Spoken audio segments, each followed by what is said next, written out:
lucky enough to have Syrian Girl with us today. It's rather late in the evening for me. It's still morning for her, but as you can well imagine, she's had a ton of people on her case today. She's been in spaces, answering people's questions and helping people out understand what's going on. And she's the go-to person that a lot of people go to for everything to do with Syria. So I'm quite lucky to have her with me this evening, and I am grateful for you being here. So I'm going to jump straight in. I'm actually going to do one thing myself, if I may. I'm just gonna share this with my feed. Go for it. You share that on your Twitter, and I shall open up this thing here as well. We're just doing stuff so that people can see what we're doing. Edit audience. 2 seconds, everybody.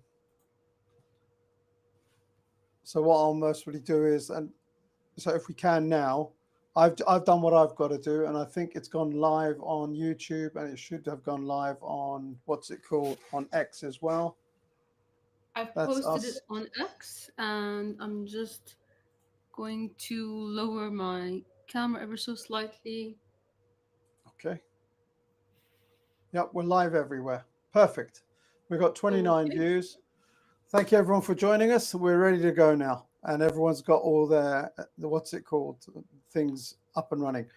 So I'm just going to quickly jump in and say that today I I saw today that a person called Dili Hussein, who is a person who is I call him a mouthpiece of HTS. He's the person that was able to go through borders, through Lebanon, and go and have conversations with the leadership of HTS in Damascus as a podcaster and a member of the Five Pillars people.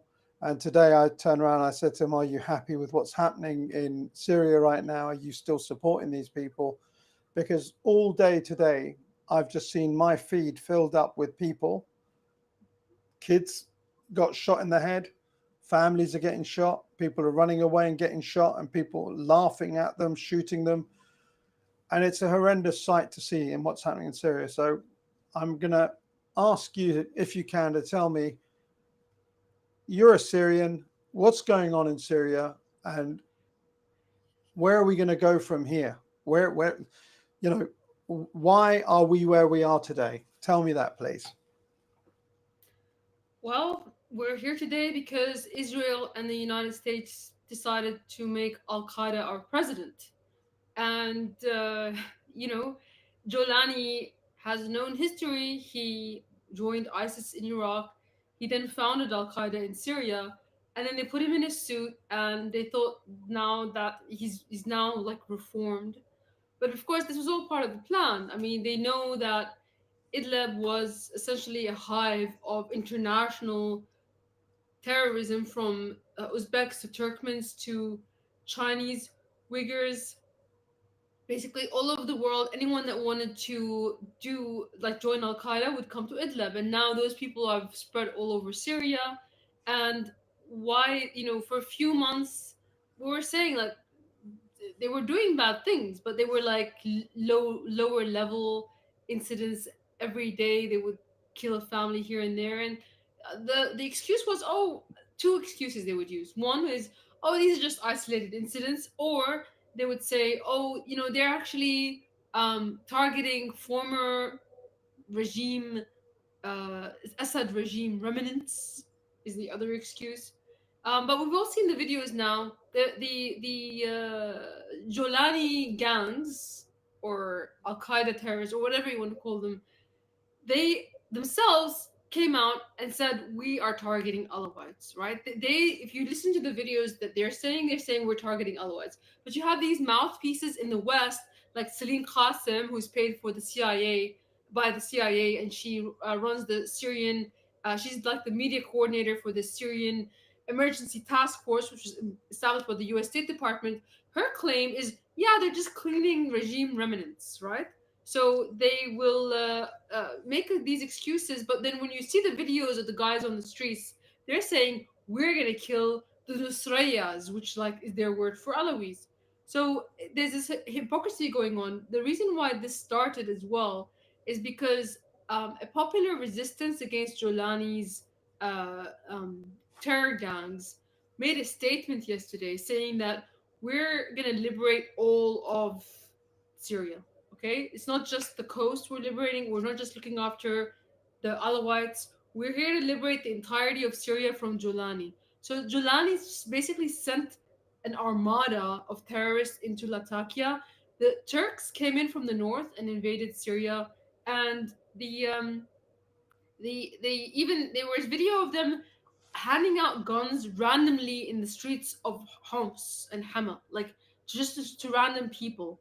So where was that energy when Israel was invading? Where was the armada when Israel was invading? Right?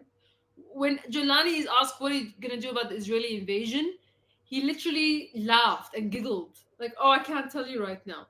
So essentially, the when 2 days ago or a day ago, when the resistance came out inside Syria and they made a statement, one of their complaints is Jolani is letting Israel get invaded and nothing is happening, and so we're calling for a popular uprising, and that's where this all began. So let me just ask you two things. So you're suggesting that what's happening on the western coast is something that's going to spread, and when you said the Turks have come from the north, are the Turks attacking the Alawites as well? Are they helping the HTS, or are they protecting their own people in that area? What's the situation there? And second of all, what I want to know is that how is this going to affect HTS? Do the Alawites or the people who have decided that they're going to take it back, do they have the armed forces? Do they have the equipment to be able to put up a battle against the forces of the HTS? And have they got backing from anyone? Well, I think that first of all, the question about the Turks, the Yeah. Turks came in to back up HTS. Okay, that's their purpose there. They're showing force to back up. It's an invasion. It's a Turkish invasion of Syria, essentially. Now, does the coast on its own have enough firepower to push back HTS? No, it doesn't. This needs to be a Syria-wide uprising, or it's going to fail. And who are their backers? Look, I don't think anyone at this point is backing them. To be honest, maybe in future, maybe we'll get the resistance access to back them. But at the moment, I don't think they're on their own. So do you think that so when they've said we're going to have this uprising, do you think there's an appetite for an uprising around the rest of the Syrian nation? Are the Druze, for instance, are working now with the Israelis, as I understand it, and are part of the Israelis. You know that the Israelis are the ones who are supporting the Druze in the south, and they're moving towards Damascus. Is anyone going to join? Do you think? Is there an appetite to join them? That's not the reality of the situation. That's the propaganda that the Israelis are trying to kind of create. So the Okay. Druze, if you noted, like if you check my Twitter feed, the pinned tweet is a video of the Druze burning an Israeli flag and then shooting it for good measure in Sweda. So what happened is that the Israelis have been trying to infiltrate into the Druze village of Sweda for over the like several couple of last couple of years, especially. They've been trying to do that, and they have succeeded in co-opting some individuals. I don't know how they do it. They probably paid them off, and they're trying to like basically paint the Druze people with the Israeli uh, stain in order to get them to be genocided, because the plan is to balkanize Syria, and what they have in mind is something called the David Corridor, where they want to cleave off the border of Syria and um, the Syrian Jordanian border, and cut them off from Iraq as well, and connect the Druze to the Kurds. The thing is that Sweda is not bordering Israel. Between Sweda and Israel is Dar'a and Qunaitara province, and Dar'a is like mostly like Sunnis. So they're gonna have to if they're going to make that corridor, Dar'a is gonna be genocided by Israel essentially. I don't think that the Israelis have succeeded in getting the Druze on their side, but they're attempting to do that. Yes. Right. I want to show you a map, and if you can do me a favor, I'd be grateful if you can. Where is it? Microsoft Edge.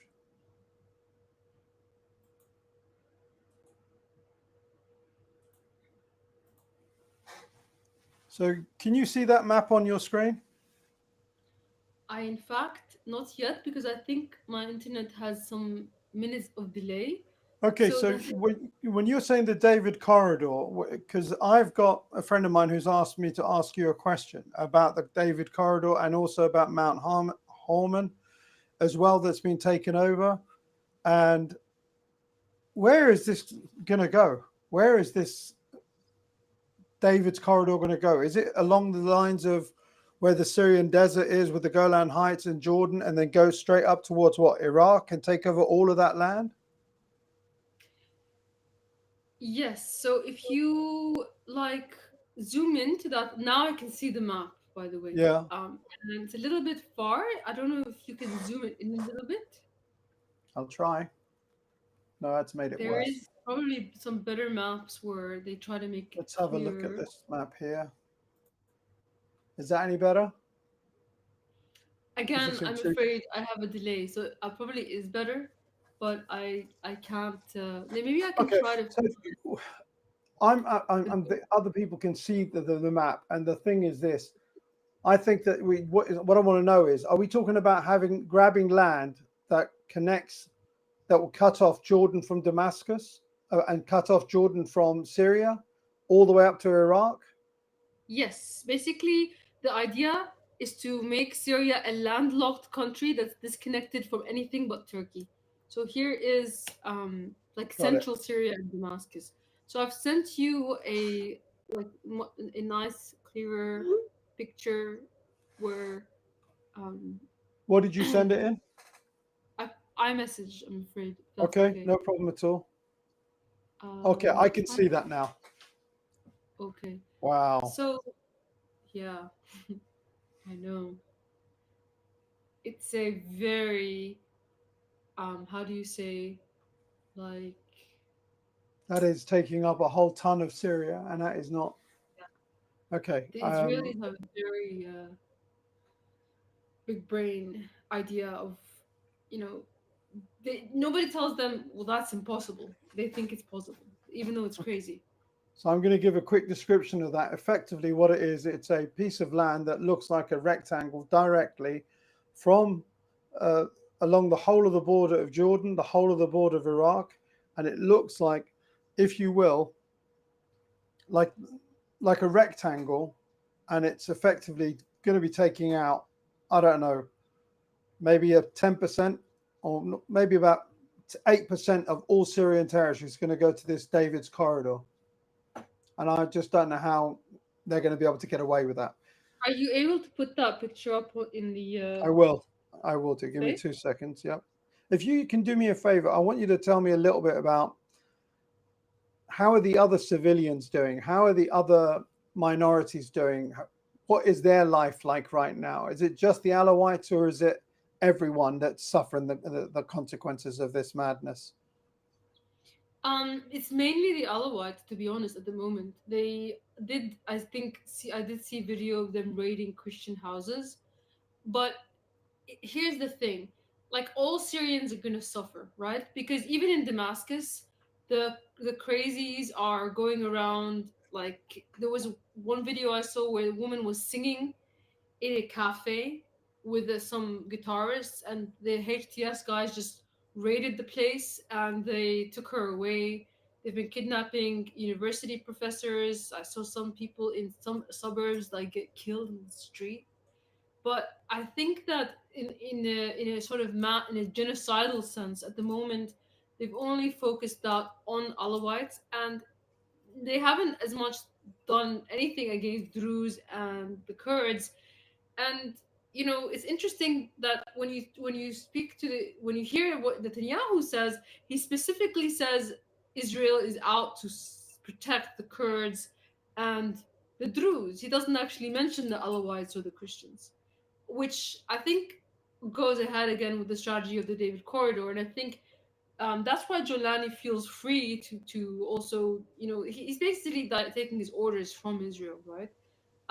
So he's essentially, uh, also these people think that Alawites and Shia as a broader group are the group that they hate the most because they are Wahhabis. So they're happy to work with literally anyone else, including Israel, by their own uh, admissions. And that's why they are targeting Alawites the most, but they're also targeting anyone who's opposing their genocidal actions. Can you see I the think that map? there was I've a put it up. protest in Aleppo about this and they shut it down. I've put the map up. I don't know if you can see it or not. I'm gonna assume that I see it because I know that there's a delay. Yeah. Um, so So yeah, let me so ask you. I I was listening to you in the spaces earlier, and now that the map is open, we can actually name places. So there's a place called Tartus, and there's a place called Latakia, and I can see Russian flags there. And you were saying in the space that some 5,000 people were let into a Russian base to be those people are going to get protected. Um, have you got any more news about that? Are people flocking to the Russian bases to get protection from the HTS? And if that happens, what is going to be the situation with the Turks and the HTS? Demand, or they demand them to be handed back, or I doubt it. I would say that they're gonna get shipped to Russia.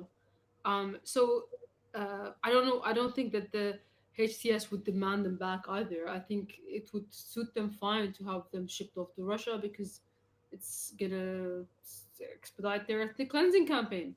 So the base we're talking about is Himeim Air Base, and or Himeimi, and they the Russians are now definitely trying to maintain their position in Syria, and they don't want to rock the boat, so to speak, with HTS because they don't, they want to get removed from that port, which is very important for their connection with the Mediterranean. So the commander, these people came to the base and they had placards. So the commander let them all in, even like putting his own base at risk. So he just did the right thing in that context. And can you tell me a little bit about those Tell me a little bit about those bases. Are they Air Force bases or Navy bases? And did those naval get bases. attacked at all by the Israelis or not? The bases themselves did not get attacked, but near to the bases did get attacked. Yes. But the Israelis would attack them by proxy because they would send, like, the Israelis have admitted that they funded 12 Syrian rebel groups. They've admitted that they're behind everything that's happened in Syria. Netanyahu came on camera after the fall of Assad and he said, Israel's behind this and congratulations to the Syrian people. Next day, this, and he's making that statement as they're bombing Syria, right? Literally. So by you could say that by proxy, yeah, they did attack the Russians, and the Russians know this. I mean, Putin made statements that Israel are the biggest winners in Syria after what happened, and he also said what they were doing in Gaza is disgusting. So it's clear that Israel doesn't care that Russia is affected by their behavior. They've backed the rebels that attacked them. Now their position is much more precarious than it was before, and but they've done the right thing by letting the families in. That can't like that's It's a really honorable thing that what they did, honestly, because they didn't do it with themselves in mind. They So, could have just left the families out. so I've just had a question from YouTube where the person's asked, will Iran or Hezbollah play a role in this now? Will they actually get involved, do you think, in supporting the Alawites? Because they were great colleagues to them, great supporters of them. Do you think that Hezbollah may decide to join in or not? And will Iran do anything if it starts escalating? I think Hezbollah are natural allies for the Syrian resistance against Jolani. And I would like to move away from saying just Alawites because this should be a pan Syrian resistance and But protection of minorities. So I would say that anyone who actually wants to fight Israel and fight like sectarianism are unified force, and I'm looking forward to see popular uprising, not just from the coast, but from the major cities like Aleppo and Damascus. Without Aleppo and Damascus, like Israel's gonna get what it wants. Unless Aleppo and Damascus rise up against Jolani, Israel's gonna get what it wants. So I do think that Hezbollah are natural allies of, and they are very close to the coast. But unfortunately they're facing stuff inside Lebanon, not just from there's people inside Lebanon now that are joining pro Jolani gangs to fight Hezbollah from the inside. So literally, we're facing the Israelis are invading Lebanon and Syria. Meanwhile, these HTS guys are killing the people who are fighting them. So the SSMP, someone in the comments said so. The SSMP, they are calling for pan Syria, pan Levant unity, no sectarianism. They're the natural foil for everything that Israel and HTS are planning, and they need to have a resurgence. And I think there is an undercurrent of support for their cause, but they're always underground because if they try to stick their head out, they're going to be crushed. So they're biding their time. I think, yeah, as for Iran's involvement, like, I'm not going to say that because immediately they're going to accuse Iran of being behind this, right? And they're going to say that Israel and literally, I saw on Twitter, they're going to say Israel and Iran are working together now to balkanize Syria. When you have, Iran and Israel are working. that's the Iran and narrative. Israel? That's the Really? narrative. The narrative is Israel and Iran are working together to balkanize Syria and cleave the coast away from the center so that Syria becomes a landlocked country. That's the narrative. But it doesn't, like, if that's the narrative, then why are HTS running around saying we're going to kill Alawites? Are they not working for Israel by doing that? Like we're the ones that are pointing out that HTS are doing that, and that's to that, like anything. It's just they want to be able to kill Alawites in silence, and if you Yeah. point it out, then you're just like they'll claim that you're working for Israel when they themselves accepted weapons from Israel. They they were, what's Jolani done against Israel? Tell me, in what world is Jolani's regime worth saving? At least Assad government, even though he should have done more against Israel, at least they shot down an Israeli jet. At least the air defenses were firing when Israel was Yeah. bombing. At least he fired a missile at the Mona nuclear reactor. At least he was arming the resistance against Israel. What has Jolani done to defend Syria's borders? Like, what use are they? What point is there None. to them? None. None. So if they're saying that, oh, by fighting back against Jolani's regime, you're doing Israel's bidding, which is the narrative, right? Like, why? Jolani's doing, like, Israel loves Jolani. He's giving them everything they want. Yeah. But they're not going to say that because they need him to stay as an excuse to bomb and divide Syria. I mean, I have to be honest with you. I personally think that all of these groups, and I had Elijah Manier on with me 2 or 3 days ago, and Elijah was telling me, you know, these groups, when they were in trouble, jumped into buses and went across the border into Israel. They were given They did. hospitalization. They were looked after, and then when an Israeli general was asked, "Why are you supporting these people?" A Western news journalist, and he turned around and said, "They've never caused us a problem." So the question, you beg the question of why have they never done anything to you? He's gone, but Hezbollah, they're fighting Hezbollah. Because they're fighting Hezbollah, we'll support them. Because that's just how, they are. They don't mind. They're very pragmatic, the Israelis, about supporting whoever to kill someone else. That's the way they are. Yes. Listen, I know So the you guy don't you're have a lot. talking, You don't have a lot of so time the, left, and I wanted to oh, okay. get to the last couple of questions. Yeah, how effective do you think the HTS are going to be if it ends up being a land uprising across the whole of Syria? Because I know in Syria right now there is for instance, there is no Syrian TV. There is no Syrian TV in Syria at the moment, because if they were to have Syrian TV and you were to have women without hijab on the what's it called, the hijabi turnout people would turn around and say, everyone, we live in an Islamic republic now. We shouldn't, no woman should be on there without that. And if they are wearing it, then the other half of Syria are going to turn around and go, what are you doing to us? This is not what we wanted. So just take me Well, through where are Syrians right now with, are they happy to go with this new Islamic sort of turnout and turn it into a second Iran effectively? But I'm talking about religiously rather than, you know, any other way for Syria. I mean, it's like in Afghanistan more accurately. Yes, sorry, Afghanistan would be a better example. Yeah, because of course, like Iran is a lot more secular. But I think here's the interesting thing: Jolani, right? When he first started, he refused to take a picture with a woman without a headscarf. Like he would force them to cover up in order to take a picture with him. Yep. But now he's taking pictures with women who are dyeing their hair multicolors and cropping it, and this is Damascus. So I just suspect that like Jolani himself is afraid of the people of Damascus a little bit, because if he steps on their feet, he's gonna lose everything, and that's why he and his acolytes, like the crazy Al Qaeda Uyghurs and Turkmens and stuff, they're actually angry at him that he isn't going harder against the secularists, right? But now they're going to be satiated because he's giving them the blood of the Alawites.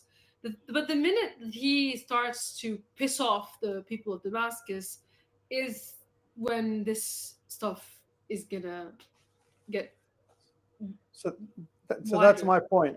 So the Damascus is not a city which is going to sit there and allow it to become Kabul. Yeah, it's not going to work in Damascus. I think they're realizing that.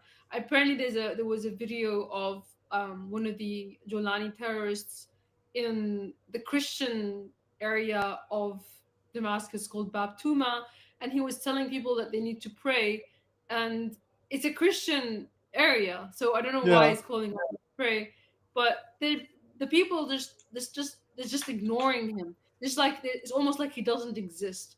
They one of the videos of them coming on a bus and demanding they put up posters of women and men segregating, and everyone, it's just basically like they don't even exist.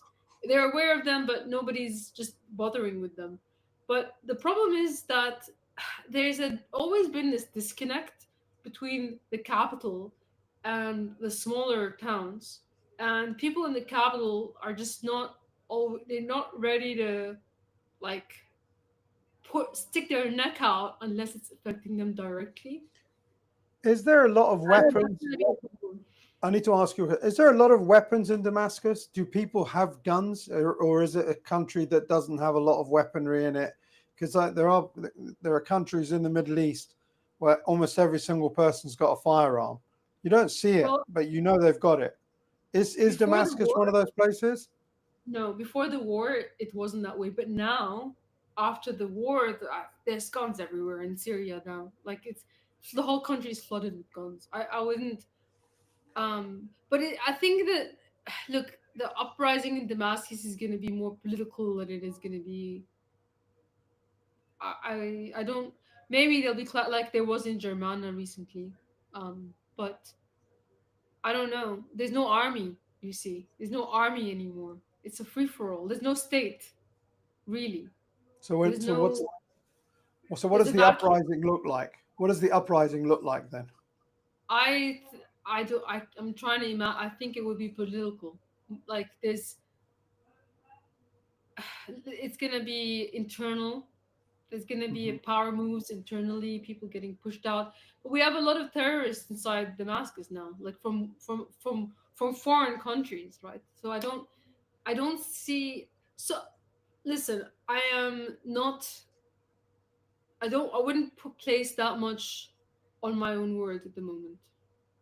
Right. Like right now, because I don't know, but I know for a fact that if you tell people in Damascus that they're going to become the next Afghanistan, it's not going to go well.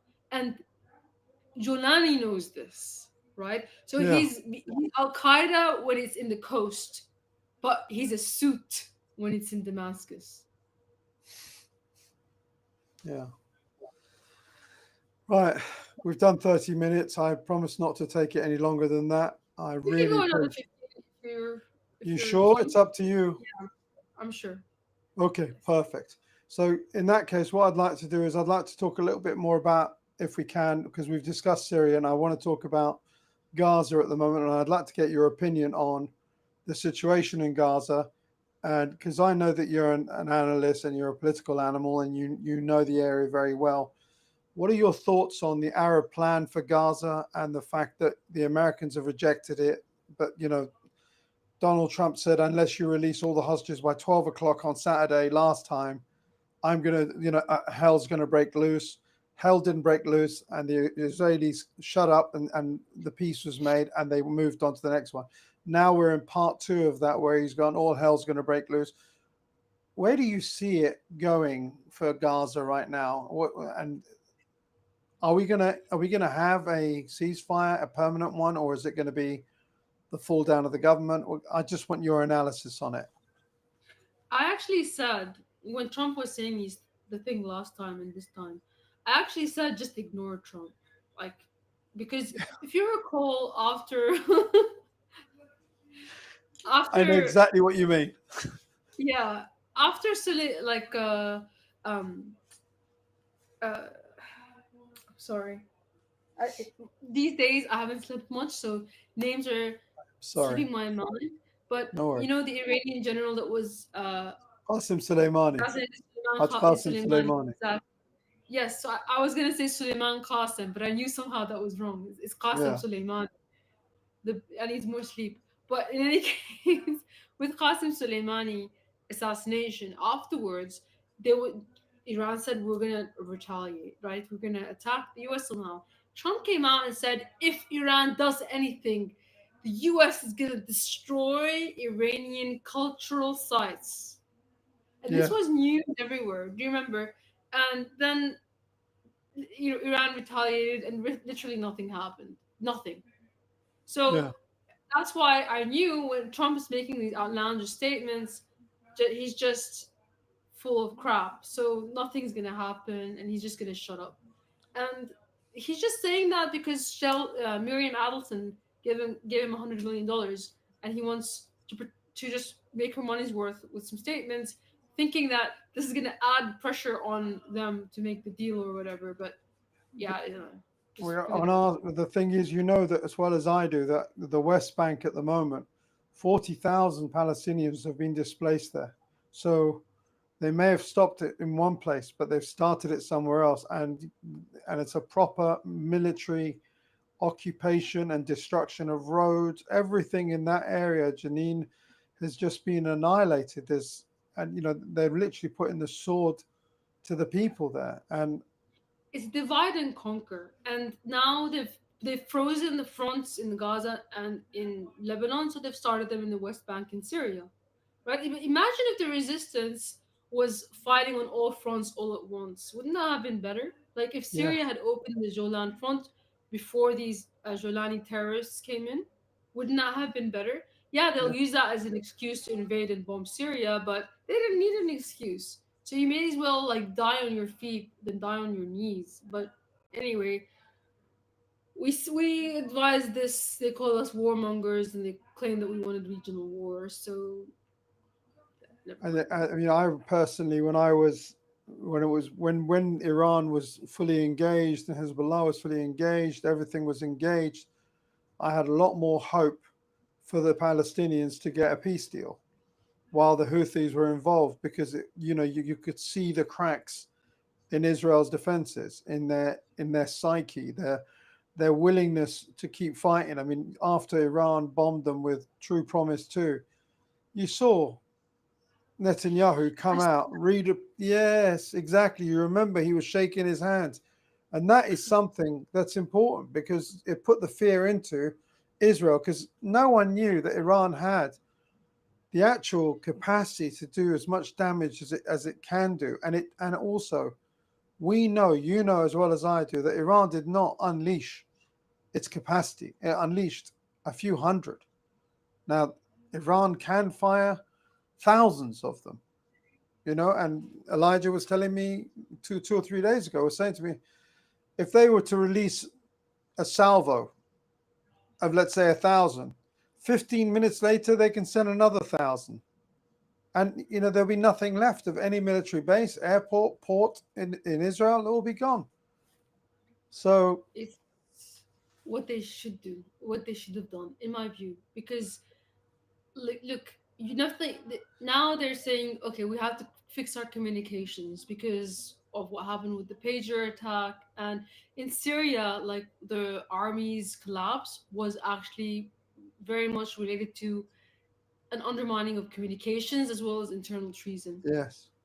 So we I know that there are some internal issues that, and Israel is an expert in, like, maybe they're not great at rocket salvos, but they can kill your president and your foreign minister in a Yeah. helicopter accident, or do like a bombing inside the and assassinations and whatnot. The Axis is just not meeting the standard of assassinations that Israel is doing. The assassinations should cost not just missiles. Like, even back with General Soleimani, his assassination, the response was ballistic missile strike. The response to assassinations should be assassinations and ballistic missile strikes. You can't get what you want in terms of deterrence unless you're able to do that, and that's where the resistance needs to, like, strengthen itself. But I think that, look, after the ballistic missiles from True Promise 2 happened, Israel attacked Iran. It was should be a True Promise 3. There was promised a promise is a promise, right? So when is that gonna happen? That is the question. And is it gonna be related to Trump? I mean, I would, of course, I'm sure that that's already happening. That the dagger of Damocles hangs, or the dagger of True Promise 3 hangs over the head of negotiations. But I just think that, look, we're not gonna Iran, always have the opportunity to destroy Israel, right? So you gotta use it while you can, because I guarantee you that Israel used everything in their cards. yeah, I mean, I have, I personally think that the world that we live in today militarily is not the same world as it was 20 years ago, where aircraft carriers and all of these airplanes and everything else are the tip of the arrow when it comes to conflict. The tip of the arrow now in Ukraine is drones. The tip of the arrow in Ukraine now is not tanks, it's not battlefield, it's what you're able to deliver as a payload to someone else's address. I actually expected more drone warfare to feature in this whole thing, but it But with didn't. what I'm, it will come, because you haven't got two armies facing each other. You haven't got equal parties facing each other. Iran is more than an equal party to Israel. Israel may have more firepower in the sense that it's got airplanes and whatever else, but missile systems take planes out. You know that if you've got S-400s, they will take those planes out. The F-35s are going to get seen. And it's not about just the fire, it's not about the weaponry, it's the radar systems that you've got that can pick up the stealth signature. So if Russia gives Iran the right radar systems, Iran's S-300, 400s, whatever else, will be able to target those planes, at which point the whole advantage of Israel will just disappear. It's not going to be an advantage anymore. One thing I wanted to say to you about a comment you made about assassinations. We come from a culture where we don't like assassination, and we look at it as the coward's way. As an Iranian by blood, I'm an Englishman by upbringing, I'd rather have a straight up fight with someone instead of putting a dagger in their back. The difference between us and the psyche of Israelis is they'll always put a dagger in your back first if they can get away with it. And they enjoy murdering people from a distance. They don't like to go and have a fight on the ground with people because they can't fight, as has been proven in South Lebanon, as has been proven in Gaza. The only way they get to kill people is from the sky. They don't get to do it on the ground. They can't do it on the ground. And that's the difference between us and them. We're not assassins. We are fighters for Where did the the word ashashin come from? the what? The word assassin, Ah, etymological, where did it originate? yeah, yeah, exactly. I don't want to change who we are as a nation, as a country, because we as the English as well, we're not like that. We'd rather have a straight up fight with someone. We're not into murdering people from a distance. We have fights. Let's have it. You know. Anyway, that's talking about having fights on the street now. Yeah. Anyway, Well, we are where we are. We are where it's we I are. think it's the word assassin was originally Arabic, maybe not Persian, but it was originally Arabic, and it's hashashin, and maybe that's a misunderstood meaning. I don't know for It sure. is. It is exactly that. It is an actually. It's actually a hashish was the stuff that was given to the red hats. They had a castle in Iran, and it was and he was an assassin. He was a master assassin, basically, and he'd get these people to do things, making them think that if they die in the job as well, they'll go to even better heavens than they already have. And while they're in this world, they were given houris, as they're called, like these half women, half angels or demons and whatever else, and Oh gave them the yes, best. yes, yeah, yeah, yeah, You see what I'm saying? So, and those yeah, people became, and they're called hashishin, and it means hashishin, and because they were yeah. taking hashish all the time. Although I got to be honest with you, all the people I've seen taking hashish don't want to do anything. They want to just Yeah, sit down and yeah. just go, "Wow, where's the roast chicken? I want a whole chicken." Exactly. Well, it's odd, but nevertheless, I think that's where the resistance. I mean, Charmin Nawani did a really great video about this recently. I don't know if you know her stuff. No, who is Charmin it? Nawani, Okay, she's an Shamina. Iranian, Yes, an yes, yes. Iranian I YouTuber. do know. I do know. She's got she has a news program. I forget what it's called again. Yeah. Uh, in any case, she also made a video recently saying kill them back. You have to do targeted assassinations. Each But each to targeted each to assassinations their own. Each to to their their own. own. For me, it's not something I Yeah. want to be. I don't want to do. I don't want to be involved.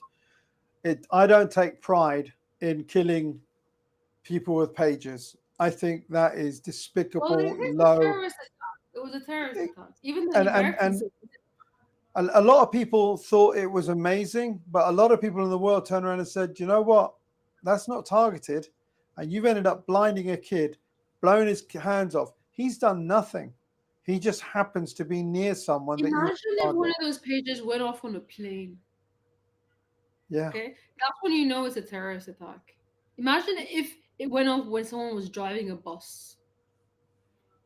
No, that's why I'm And saying for us, I'd rather see my enemy and shoot my enemy rather than assassinate my enemy. Anyway, it's neither here or there. And all I want is I would like to see peace in the Middle East. I'd like to see Gaza not be burning every single day. I don't want to see these kids hungry. I have found some Palestinians in Gaza that I have now been helping to get money to them, whatever else. I'd like to be in a position where I don't have to give them money because the world is going to help them and they don't have to sit there and be begging people for money to survive.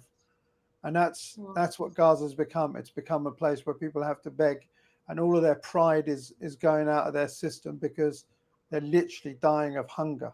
They're on day 4 or 5 of nothing going in. It's 2 million yeah, that's the people in thing that there. people don't realize is that they're starving Gaza again, guys. Yeah, of Like, course, yeah. And I think what the Houthis have said is that they're going to, if something is not done about if they don't go back onto the Gaza, if they don't go back to opening up the border, if they don't let the trucks in, if they don't turn the water on, they've got, and I think it was 4 days from yesterday. So in 3 days' time, they're going to start again blockading the ships that go through the Bab el Banda, whatever it is, Bab el Mandab, the Bab el door of Mandab. lamentation. Yeah, is that what it's called? Yes, the door of What a lamentation. what a Because beautiful name. I know, because even in the old, like hundreds of years ago, ships trying to cross that little narrow way would get, very. It's a Bab very. al Mandab.